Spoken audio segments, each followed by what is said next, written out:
As a tutor, there are some gamification tools that it is important that you use in your lesson. Okay, it helps your lessons interactive. It helps your lesson to be not to be stereotyped. Okay, and that is one important thing that we're going to be looking at today. We're going to be looking at some gamification tools that you could use to make your online or physical classroom, as it may be, the lessons interactive and engaging. Okay, the first one I want to share is Kahoot. Now, Kahoot is a very wonderful game and it tests both speed and accuracy for students. I usually enjoy using this in a group class because you get to see how well each child is performing as it goes, because they use a ranking style while you play the game. So when you log in, you might be, if you're a first time, if it's your first time logging in, you might be asked to sign in. Then when you sign in with your details and all the necessaries, you go ahead to um, the main page, which is what I'm showing. Now, there are other places you could go to, but I usually love going to Discover. Now, Discover is where you find work done by other teachers. So in this one, I put in adjectives, and you could see here that there different work came up, and I chose one. Now, when you choose one, you go ahead and you could check the answers as well. If you look at show hidden answers, it's going to show the answers to the question. So if it's something related to what you've taught or what you want to teach, then you could go ahead and use that as well. Then when you're done choosing the questions you want, you could go ahead and then assign.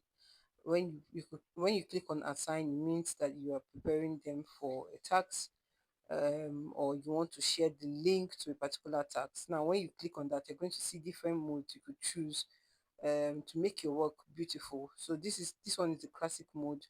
There are other modes you could just choose from. There's the island mode as well. And then when you're done with that, you click on next and it loads the pin that the children will use to join you in the game. So this is for Kahoot. The next one I want to share with us is quizzes. Quizzes just recently changed their name to Wayground. So when you log into Wayground or when you log into quizzes as a first time user, they will ask you what are you using it for, if you're a teacher or a student or a parent, just to help you arrange, give you the right content that you need. Again, they will ask you what subject you teach. I just chose English and some basic subjects there. And then I chose all the classes because my subject usually cuts across all of them. I have an account already. This is just a new one, just to show you how to use it. So when you're done with that, you click on next and then you click on if you've used it before or not. All these are just basic questions to know how to help you out. Then when you're done, I usually, like I said, I usually go to Discover. In quizzes or Wayground, there are a lot of materials here already done by other teachers. In fact, this is the easiest and simplest site where you could just get any material, any topic you're looking for, you see it here. So when you're done and you put in what you want, you see the materials will come out, both the slides, both the quiz, both the assessment, anything you want, the lessons, the flashcards for that particular topic that you've put in is going to come up there. Again, you could create your own. If you go to create, you see assessments, interactive videos, flashcards, comprehension, lesson. You have to choose the one you want. So I clicked on assessment just to show you how to use it. So I clicked on assessment. Now there are three ways you could use assessment. Either you import your own, use AI, or create from scratch. I'm going to show you how to use the AI. So if you click on create with AI, it's just like when you use your ChatGPT or any other AI tool. So you click on that and then you go to the prompt. In this one, I just put a simple prompt. I need 10 questions on adjective. Now, AI, you have to give it the prompt that is necessary or important to that particular subject you're looking for. So you could even put a grade that you're setting it for and all of that. But me, I need 10 questions on adjective just to show you how to use it. And then it is going to bring out different types of adjective, and then you choose the one you want, and this is it. It created 10 questions for me, which I can just use straight in my lessons without any hassle.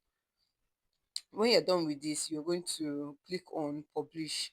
If you choose it, you also select the points. If you want it to be 1 point for each question or 2 points, it's okay. Then you, when you're done with that, you go to publish. When you publish this, it means that you're ready to share it with the student. It's going to generate a code that you will share for your students once you're done with setting up everything. The next one I want to share is Quizlet. Now, Quizlet is very wonderful, especially for words and vocabulary. So, if you're a teacher, maybe you want to teach comprehension and you're looking for a beautiful way to start your class, you could pick out sight words from your comprehension. Come to Quizlet, put in the words with the meaning, and then your child can actually find the learn the words before you go ahead to read. Same thing with any other subject you're looking out for. You could even Yoruba language teachers, French, foreign language, Nigerian language could use this flashcard as well. So I'm just showing you the process to logging in. When you go in and then you pick they might ask you for your birth date and all of that, just to be sure that you are old enough to use the app. And when you're done with that, they log you in. So like I said, like the other apps, you could use Discover, or you could create your own class or create your own notes, as the case may be. So in this one, I'm going to show you how to use Discover. So you just, in the search bar, put any grade you want to, like here I put grade 6 English, grade 6 English, and then it gave me some English work. Now you could choose anyone. This one was on elements of a short story. I taught my class elements of a short story. So if I'm to use this, it will be a very wonderful app or tool rather for me to use to teach that particular topic. Once you're done, you could go ahead and assign it. Now there are two ways. You could either assign an activity or start a student pass. A student, if you click on start a student pass, it gives the students 90 minutes to assess work your work as a teacher. So they could go to the Quizlet, check whatever it is that is there, the site words and all of that without any stoppage. They are not writing a test. So, but if you click on assign an activity, it's going to ask you when you want to assign the activity. If you want to assign it now, do you want to assign it as a flashcard or as a test or as maybe a practice for them to learn? And then you see the date when the child is supposed to submit. So you choose the date. If it's within a 1 week interval, maybe you want to give it to the child as an as a homework, just come here, choose the date, and then you click on assign. So once you assign it, it's going to generate a code or a link where you could share with the child. You could see this now. So you could copy the link, you could put it on the Google Classroom, or you could send it via email, or you could send it, attach it to the child's OneNote or anything that you're using to teach the child, and the child will have access to the work. So this is it. This is majorly how Quizlet runs. Again, you could create your own, like I said, you could still create your own flashcard. um Go to the activity center and you see all the things that you have done. And the last one I want to talk about, okay, or the second next one I want to talk about is Blue Kit. This is my all-time favorite.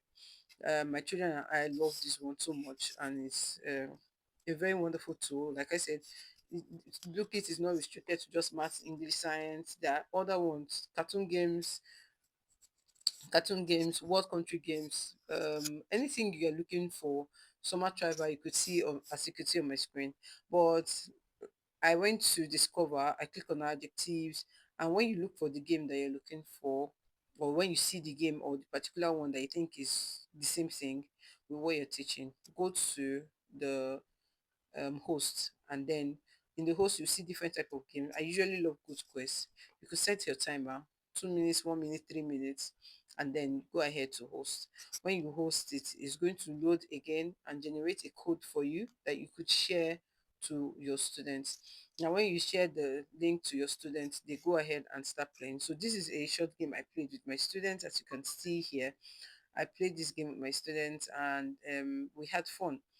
So they, when you choose the correct answer, it gives you three chess. You have to choose the chess, and there are different options in the chess that you could pick from. It could be a swap, it could be 50%, 100%, um triples and all of that. So you could see this is all we did, and this was the end of the game. So at the end of the game, it will show you the winners, and everybody can celebrate their wins or their losses.